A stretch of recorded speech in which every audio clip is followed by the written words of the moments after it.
അതിനകത്ത് ശ്രദ്ധിക്കേണ്ട ഒരു കേസ് എന്ന് പറഞ്ഞാൽ നമ്മൾ ഈ കെണി എപ്പോഴാണ് ഇടുന്നത് എന്നുള്ളതാണ്. നമ്മുടെ പാവൽ കൃഷിയാണ് കേട്ടോ.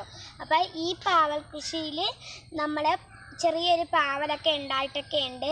പാവലുണ്ടായ പിന്നെ നമുക്കൊന്നും പറയണ്ട, നല്ല കായ്ച്ചയുടെ ശല്യമായിരിക്കും.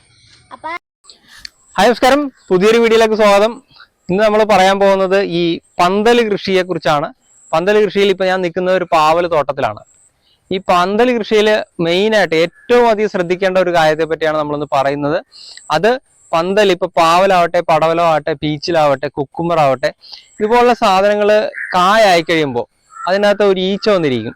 കായീച്ച എന്നാണ് പറയുന്നത്, ഫ്രൂട്ട് ഫ്ലൈ. അത് വന്ന് ആ കായൽ കുത്തി കഴിയുമ്പോൾ അതിനകത്ത് അതിൻ്റെ ആ മുട്ട അതിനകത്ത് നിക്ഷേപിക്കുകയും അത് പിന്നീട് പുഴുവാകുകയും ആ കായ നമുക്ക് ഭക്ഷിക്കാൻ പറ്റാതെയും വരും. കായ്ച്ചയുടെ ശല്യം മാറ്റാനായിട്ട് നമ്മളിവിടെ കുറച്ച് ഈ തുളസി നീരൊക്കെ കൊണ്ടായിട്ടുള്ള ഇതൊക്കെ ഇട്ടുണ്ടായിരുന്നു. അപ്പം അതിലൊക്കെ കായ്ച്ച വീണിട്ടുമുണ്ട്. പക്ഷെ നമ്മൾ പുതിയൊരു സംഭവം നമ്മൾ ഓൺലൈനിൽ നിന്ന് ബുക്ക് ചെയ്തായിരുന്നു. അപ്പോൾ ആ ഓൺലൈനിൽ നിന്ന് ബുക്ക് ചെയ്ത് കായ്ച്ചയുടെ ഇത് നമുക്ക് ഞാൻ കാണിച്ചു തരാം. ഇതാണ് നമ്മളെ കായ്ച്ചക്കണി. ഞാൻ ഓൺലൈനിൽ നിന്ന് ബുക്ക് ചെയ്ത കായ്ച്ചക്കണിയാണിത്. അപ്പം നമ്മൾ ഈ പന്തലിൻ്റെ 4 ഭാഗങ്ങളിലും ഇത് ഇടണം കേട്ടോ. അപ്പം നമുക്ക് ഇടാൻ നേരത്ത് നമ്മൾ ശ്രദ്ധിക്കേണ്ട ഒരു കാര്യത്തെ പറ്റിയാണ് നമ്മൾ പറയുന്നത്. ഇവിടെയും നമ്മൾ ഈ കായ്ച്ച കെണി നമ്മൾ പല ഭാഗത്തായിട്ട് ഇട്ടിട്ടുണ്ട്. ഇത് നമുക്ക് തന്നെ ഉണ്ടാക്കി എടുക്കാൻ പറ്റുന്ന ഒരു കായ്ച്ച കെണിയാണ്. അതായത് നമ്മളുടെ തുളസി എന്നുണ്ടല്ലോ, നമ്മൾ സാധാരണ ഉപയോഗിക്കുന്ന തുളസി അല്ല, കൃഷ്ണ തുളസി എന്ന് പറയുന്ന ഒരു സാധനമുണ്ട്. ആ സാധനം നമ്മൾ ഞെരടി ഇതുപോലത്തെ കുപ്പി ഉണ്ടാക്കി അതിനകത്ത് ഒരു അല്പം വെള്ളവും കൂടെ ഇട്ട് കഴിഞ്ഞാൽ ഈ കായ്ച്ച അതിനകത്ത് വന്ന് വീണ് ചത്തുപോകും. അതുപോലെ തന്നെ നമുക്ക് കായ്ച്ചക്കണി വാങ്ങാൻ കിട്ടും. കായ്ച്ചക്കണി വാങ്ങാൻ നമ്മുടെ മാർക്കറ്റിൽ നിന്ന് കിട്ടും. അത് വാങ്ങിയിട്ടാലും നമുക്ക് ഈ കായ്ച്ചകളെ പിടിക്കാനായിട്ട് പറ്റും. പക്ഷെ ഇതിനകത്ത് ശ്രദ്ധിക്കേണ്ട ഒരു കാര്യം എന്ന് പറഞ്ഞാൽ, സാധാരണ എല്ലാവർക്കും പറ്റുന്നൊരു തെറ്റെന്ന് പറഞ്ഞാൽ, ഇത് ഇടുന്നത് നമ്മൾ കായ ആകുന്ന സമയത്താണ് കായ്ച്ചക്കണി എല്ലാവരും ഇടുന്നത്. അപ്പൊ ഇതിനകത്ത് നോക്കിയാൽ കാണാം, ഇതൊരു കായ്ച്ചക്കണിയാണ്. ഇതിപ്പോ ഓൺലൈനായിട്ട് വരുത്തിയ ഒരു കായ്ച്ചക്കണിയാണ്. ഇതിനകത്ത് കായ്ച്ച കിടപ്പുണ്ട്. ഇത് ശരിക്കും കായ്ച്ച എന്ന് പറഞ്ഞാൽ ഇതിനകത്ത് ആൺവർഗത്തിൽ പെടുന്ന ഈച്ചകളാണ് ശരിക്കും ഈ ഫിറമോൺ ട്രാപ്പിനകത്ത് വന്ന് വീഴുന്നത്. അതിനകത്ത് ആൺ ഈച്ചകൾ വീഴുകയും അതായത് അവർക്ക് പ്രജനനം നടത്താൻ പറ്റാത്ത സാഹചര്യം ഒരുക്കുകയാണ് ഈ കെണി ശരിക്കും ചെയ്യുന്നത്.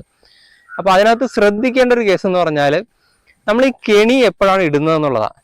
കെണി ശരിക്കും വെക്കേണ്ടത് തൈ നടുന്ന അതിനോടൊപ്പം തന്നെ നമ്മൾ ഈ പന്തലിൻ്റെ 4 ഭാഗത്തായിട്ട് ഈ കെണി നമ്മൾ കെട്ടിത്തൂക്കാനായിട്ട് മാക്സിമം ശ്രദ്ധിക്കണം. അതല്ലാതെ ഒരു കാരണവശാലും കായ ആകുന്ന സമയത്ത് നമ്മൾ ഒരു കാരണവശാലും നമ്മൾ ഈ പന്തലിൽ ഈ കെണി കെട്ടിത്തൂക്കാൻ ശ്രമിക്കരുത്. അതേപോലത്തൊക്കെ നിറയെ കായ്ച്ചകൾ ഉണ്ടാവും.